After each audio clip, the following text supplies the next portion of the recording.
You know, have you ever wondered if there's a right way to pray? Well, today we're going to dig into a 500-year-old guide that honestly had a massive impact on Western spirituality. We're talking about John Calvin's instructions on prayer, right from his huge work, The Institutes of the Christian Religion. So let's see what this really old text has to say about something so personal and, well, ancient. Okay, so Calvin jumps right in with the big one. The question that I'm sure you've thought about. It's this paradox, right? If God already knows everything, if he's got it all planned out, then why bother praying? What's the point of asking for anything? Are we just, wasting our breath? And Calvin's answer? It's actually a really powerful metaphor. He says, look, imagine God has already laid out all these amazing treasures for you.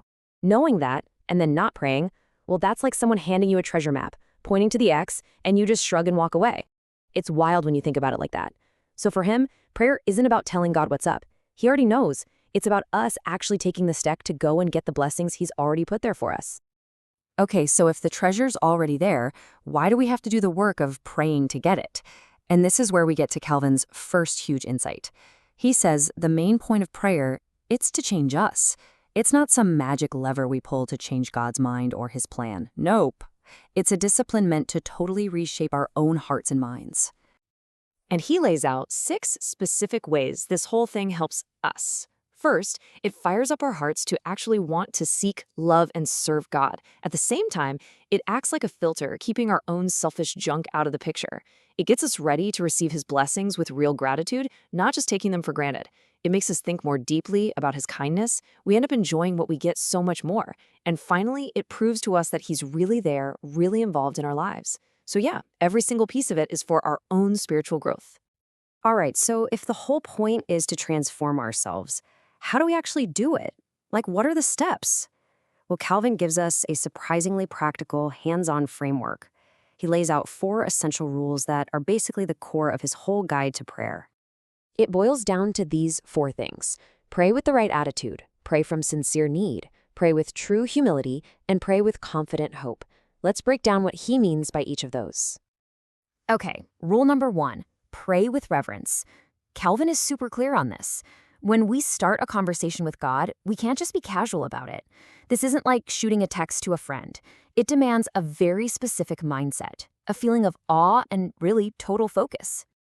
And to get there, he says, we have to actively push aside all the daily worries and distractions and our own ego, too.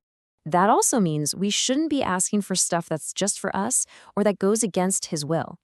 The main thing here is to constantly remember the sheer majesty of who you're talking to, and since our minds are going to wander, because that's what minds do, we need to lean on the Spirit to help us stay on track. Rule number 2, pray from a sincere sense of want. Now, this one is a direct shot at empty, robotic ritual. Calvin is basically calling out anyone who prays just out of cold habit, just going through the motions. He says, no, it has to come from a real, burning, heartfelt feeling of need. What does that mean? It means we have to actually feel that we need what we're asking for. Think about it. It's the difference between just reading off a grocery list and truly pleading for something you are desperate for. And he's clear, this isn't just for when things are bad. Calvin says our basic need for God is there all the time.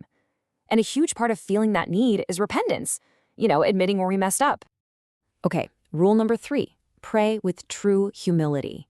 And this one flows right from the last one. It makes perfect sense. If you really truly feel your need, then you have to approach God with complete humility. That means dropping any and all ideas that we somehow deserve to be heard or that we've earned it by being good. Calvin actually holds up the prophet Daniel as the perfect example of this. The whole foundation of our prayer can't be our own righteousness, which, let's be honest, Calvin would say we don't have any of. The foundation has to be God's incredible, boundless mercy. We come to him totally empty-handed, relying 100% on his character, not on ours. All right, and now for the last rule, rule number 4, pray with confident hope. And this is where things get really interesting, because it's a total paradox. After hammering home how unworthy we are and how humble we need to be, Calvin turns around and says we have to pray with an absolutely certain, confident hope that our prayer will be answered. So how on earth does that work? How can you be both humble and confident? Well, Calvin says we have to hold these 2 seemingly contradictory ideas in our heads at the exact same time. On one hand, we fully admit our own failings, our guilt, our unworthiness. But on the other hand, we hold on to this rock-solid, unshakable belief that God looks on us favorably. And it's right there, in that tension between our mess-ups and his infinite goodness, that he says we find the right mindset for prayer. But that confidence, it doesn't come from us. It can't. And that brings us to what might be one of Calvin's most critical points, the question of how. How do we even get access to God in the first place? He argues that because we're so unworthy, we can't just, barge into God's presence. We can't just walk up and knock on the door.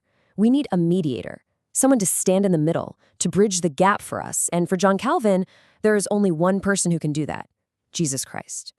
So for Calvin, the path of prayer is a one-way street, and it's direct. It goes from the believer through Christ to God. He argues that trying to use any other intermediary, like praying through saints or anyone else, is a detour from the one and only path that God set up. And for him, this point is absolutely 100% non-negotiable. Okay, so we've got the rules, we've got the mediator. What does a life of prayer actually look like then? Well, for Calvin, it's not something you just do for 5 minutes in the morning and then forget about. It's supposed to be a continuous, nonstop conversation with God. And this whole framework isn't just for your private quiet time, it applies to everything. It's for when you're praying by yourself, it's for when you're in public worship with everyone else, and the ultimate goal is for it to become this constant state of mind, a conversation with God that's just running in the background of every single moment of your day. This conversation, it's not just one thing. It's got different parts. You've got petitions. That's when we're pouring out our desires and needs to God. Then there's thanksgiving. That's celebrating what he's done, giving praise. And then there's intercession. That's pleading for each other, for people in our community. According to Calvin, a really healthy prayer life has all three, making it a complete dialogue of need, thankfulness, and community. And it's all brought together through Christ. So where does that leave us? Honestly, in our world of nonstop distraction, constant noise, and super casual communication, Calvin's really structured, kind of rigid framework for prayer, it feels almost alien, doesn't it? But it really pushes us to ask some hard questions. What have we maybe lost by letting go of that sense of reverence and focus? And how could an approach that's built on structure, focus, and humility change not just our spiritual lives, but maybe how we communicate with everyone in general? It's a pretty challenging thought, especially coming from a world that was so different from ours.